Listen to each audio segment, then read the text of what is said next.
कल की भगवान प्रकट क्यों नहीं हो रहे हैं, वो कब प्रकट होंगे। हेलो फ्रेंड्स, सोशल मीडिया में ऐसे बहुत से वीडियो मिल जाएंगे जो आपको कल के भगवान क्यों प्रकट नहीं हो रहे हैं या कब प्रकट होंगे इसके विषय में कुछ न कुछ अवश्य बताएंगे।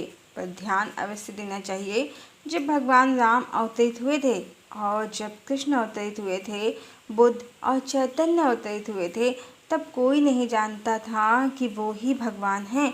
अलंकारिक या काल्पनिक कहानियों को छोड़ दें, जहाँ भगवान बताते रहते हैं, चमत्कार दिखाते रहते हैं कि वो भगवान हैं, तो श्रीमद् भगवद गीता के अनुसार भी जब तक भगवान ने अर्जुन को अपना दिव्य स्वरूप नहीं दिखाया था, अर्जुन भी नहीं जानते थे कि वो कौन है। और जब वेद व्यास जी ने अपने अंतर्ज्ञान से, अंतर्दृष्टि से श्रीमद् भगवद गीता को लिखा, उससे पहले भी कोई नहीं जानता था कि श्री कृष्ण कौन है। भगवान कभी नहीं कहते कि मैं भगवान हूँ, वो तो दिव्य आत्माएं, आत्मज्ञानी आत्माएं जान जाती हैं कि ये परमात्मा है। सब नहीं जान पाते, उनके साथ रहकर भी नहीं जान पाते। वर्तमान में समाज में भगवान श्री कृष्ण से जुड़ी जो पौराणिक कथाएं हैं, चमत्कारों से भरी मनोरंजक कहानियाँ, जिनमें भगवान जब तब बस चमत्कार ही करते रहते हैं, उसी कारण लोग पौराणिक कहानियों वाले नीले रंग के, पीली कांति वाले, चक्र वाले, मोर पंख वाले, बांसुरी वाले या आसमान में उड़ने वाले, स्त्रियों संग घूमने वाले, बहुत विराट हो जाने वाले भगवान की कल्पना में खोए हैं। जबकि भगवान इस समय धरा पर हैं, सामान्य मनुष्यों जैसे ही हैं। हाँ, वो बहुत सुंदर हैं, बहुत ही प्यारे हैं, बहुत ही सरल हैं और सहज भी हैं, बहुत आकर्षक हैं। पर आजकल मनुष्य किसी नीले रंग वाले पुरुष को ढूंढ रहे हैं या बॉलीवुड के हीरो जैसी बॉडी वाले पुरुष को ढूंढ रहे हैं। इसी से भगवान दिखते नहीं हैं। और ये भी सच है कि वो किसी राजनीतिक दल से नहीं हैं, किसी धार्मिक संगठन से भी नहीं हैं, वो कोई पब्लिक फिगर भी नहीं हैं। राम राजा अवश्य थे, कृष्ण भी राजपुरुष थे, बुद्ध भी राज परिवार से थे, राजकुमार थे, पर किसी ने भी अपना जीवन आज के लोग जैसे पब्लिक फिगर बनकर रहना चाहते हैं वैसा नहीं रखा। भगवान धरा पर धर्म की स्थापना के लिए आते हैं, न कि नाम या प्रसिद्धि पाने के लिए। वो तो उनके धरा से जाने के बाद संत महात्माओं के द्वारा उनकी प्रशंसा और स्तुति में रचनाएं लिखी जाती हैं। आज की डेट में यदि भगवान कह दें कि लो मैं आ गया हूँ, तो क्या मीडिया, सरकार उनके पीछे न पड़ जाएगी। कितने तो शिकायतें लेकर बैठ जाएंगे और कितने उनके ही अपराध गिनाने लगेंगे और सीसीटीवी बनकर भगवान के पीछे पीछे लगे रहेंगे, उनमें खोट ढूंढने में लग जाएंगे। ऐसे में भगवान को क्या पड़ी है स्वयं का पता देने की। एक एलियन के पीछे तो आज की डेट में मनुष्य जाति ऐसे पड़ी है कि मिल जाए तो जाने क्या हो जाए, और भगवान ही प्रकट हो जाए तो मनुष्य तो पागल ही हो जाए। अब भगवान मनुष्यों से तो कहीं ज़्यादा मनुष्यों को जानते हैं, इसलिए वो प्रकट होंगे, ये तो बस बातें हैं। बाकी वो जहाँ हैं वहीं से अपना सारा कार्य वो कर रहे हैं। आज की डेट में इतने सारे यूट्यूबर कल की का शोर मचा रहे हैं, तो इसी से अंदाज़ा लगा सकते हैं कि वो कितने शक्तिशाली हैं। उनकी इच्छा मात्र से उनके सारे कार्य हो रहे हैं। वो परम ब्रह्म परमात्मा हैं। उनकी इच्छा मात्र धरा पर किसी भी परिवर्तन के लिए पर्याप्त है। जो लोग कहते हैं कि वो 64 कलाओं से युक्त हैं, परम शक्तिशाली हैं, तो अवश्य ही वो परम शक्तिशाली हैं। वो जो कार्य कर रहे हैं वो किसी नेता या अभिनेता जैसा नहीं है।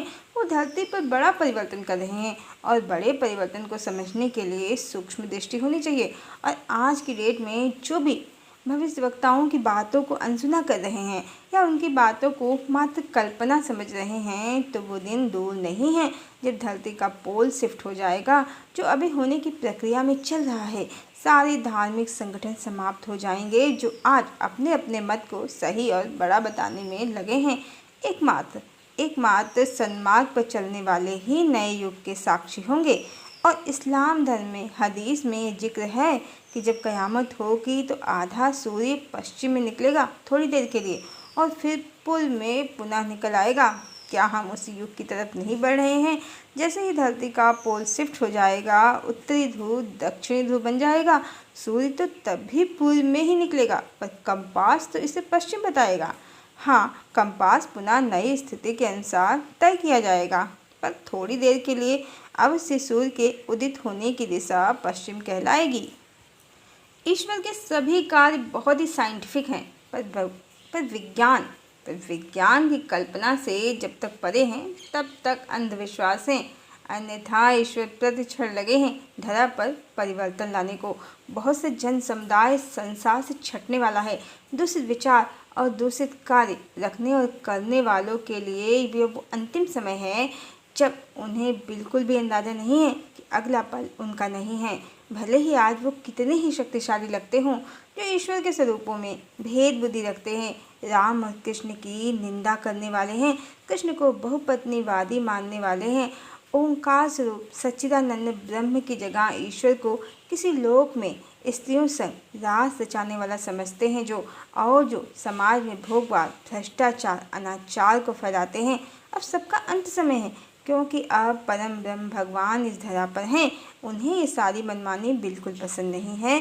शीघ्र ही सारी मनमानी समाप्त की जाएगी भगवान के द्वारा। और भगवान की 1000 पत्नियां हैं, 4 पत्नियां हैं या 2 पत्नियां हैं, ये सारी फतांसी मनगढ़ंत कहानियाँ, इन सब के दिन भी अब पूरे हो चुके हैं। मात्र लक्ष्मी नारायण का ही राज होगा नए युग में, और ये कुछ भी असत्य नहीं है। परम पूज्य गुरुदेव पंडित श्री राम शर्मा आचार्य की ये भविष्यवाणी है कि सन 2043 में पूर्ण सतयुग होगा धरा पर।